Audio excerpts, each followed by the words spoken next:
Good morning, Weston Baptist Chapel. Pastor Mark here, getting to present the Morning Minute with you. It's Trinity Saturday again.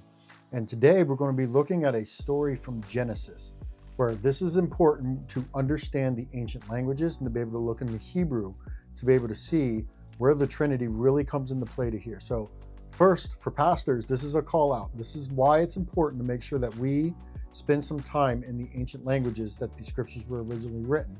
So this way it makes it easier for us to explain the Trinity. So what's going on here, we're going to be in Genesis 28. And so we're going to see that Jacob had a dream. He went away and he laid his head down on a stone and he had this dream about a ladder going all the way up into heaven. And there he had an interaction with God himself. And so this is where we're going to see that he anoints this stone, and we're going to pick up in verse number 18. So early in the morning, Jacob took the stone that he had put under his head and set it up for a pillar and poured oil on top of it. He called the name of that place Bethel, but the name of the city was Luz at the first. Then Jacob made a vow saying, "If God will be with me and will keep me in this way that I go, and will give me bread to eat and clothing to wear, so that I come again to my father's house in peace, then the Lord shall be my God, and the stone which I have set up for a pillar shall be God's house, and all that you give me, I will give a full tenth." So the important part here to know what's going on is that Jacob actually was being kind of a snake. He snuck in, pretended to be his brother Esau in order to get a blessing from his father, Isaac. And in doing so, obviously Esau was very angry that Jacob did this. And so Jacob ran for the hills because Esau's plan was to kill him.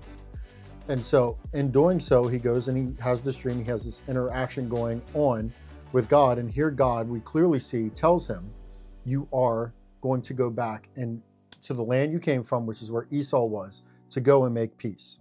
Now, in doing so, the time came where he actually needed to do this. So we're going to jump ahead to Genesis 32, picking up at verse number 22. The same night he arose and took his 2 wives, his 2 female servants, and his 11 children, and crossed the ford of Jabbok. He took them and sent them across the stream and everything else that he had. And Jacob was left alone, and a man wrestled with him until the breaking of day. When the man saw that he did not prevail against Jacob, he touched his hip socket, and Jacob's hip was put out of joint as he wrestled with him. Then he said, "Let me go, for the day has broken." But Jacob said, "I will not let you go unless you bless me." And he said to him, "What is your name?" And he said, "Jacob." Then he said, "Your name shall no longer be called Jacob, but Israel, for you have striven with God and with men and have prevailed." Then Jacob asked him, "Please tell me your name." But he said, "Why is it that you ask my name?" And there he blessed him. So Jacob called the name of the place Peniel, saying, "For I have seen God face to face, and yet my life has been delivered." The sun rose upon him as he passed Peniel, limping because of his hip. Therefore to this day the people of Israel do not eat the sinew of the thigh that is on the hip socket, because he touched the socket of Jacob's hip on the sinew of the thigh. So here we get to see now he's face to face with God. It says it's a man, but then we find out who it is that he actually meets. Jacob met God face to face. So going back, we saw God told him, go make peace with Esau in the first dream. Time came to make peace with Esau, and Jacob sent his family away. He was by himself, and then God met him where they wrestled with one another, and God gave him his real name, which was Israel, and sent him back. Now, this is where the Trinity is going to come into play, and I love it.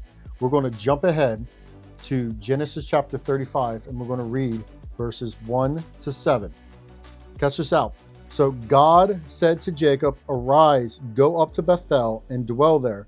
Make an altar there to the God who appeared to you when you fled from your brother Esau." So when it says, "Then God said to him," this, when you look into the Hebrew, it is actually the word Elohim. When you look at it, it is actually plural. It is a plural word for God. which is peculiar because when you read it, God said to Jacob, plural, arise and go up to Bethel and dwell there. Make an altar to the God. This is where it changes to La'el, which is a singular. So the plural God told Jacob to go and build an altar to a singular word, God, the one that he met there. Interesting. Woo! Let's keep on reading, picking up at verse 2. So Jacob said to his household and to all who were with him, put away the foreign gods that are among you and purify yourselves and change your garments. Then let us arise and go up to Bethel, so that I may make there an altar to God, who answers me in the day of my distress and has been with me wherever I have gone. So, and again, that's the singular God. So they gave Jacob all the foreign gods that they had and the rings that were in their ears. Jacob hid them under the terebinth tree that was near Shechem. And as they journeyed, a terror from God fell upon the cities that were around them, so that they did not pursue the sons of Jacob. And Jacob came to Luz, that is Bethel, which is in the land of Canaan. He and all the people were with him, and there he built an altar and called the place El Bethel, because there God had revealed himself to him when he fled from his brother. Now, verse 7 there where we just left off, where it says, because there God had revealed himself, God in the Hebrew is Ha Elohim.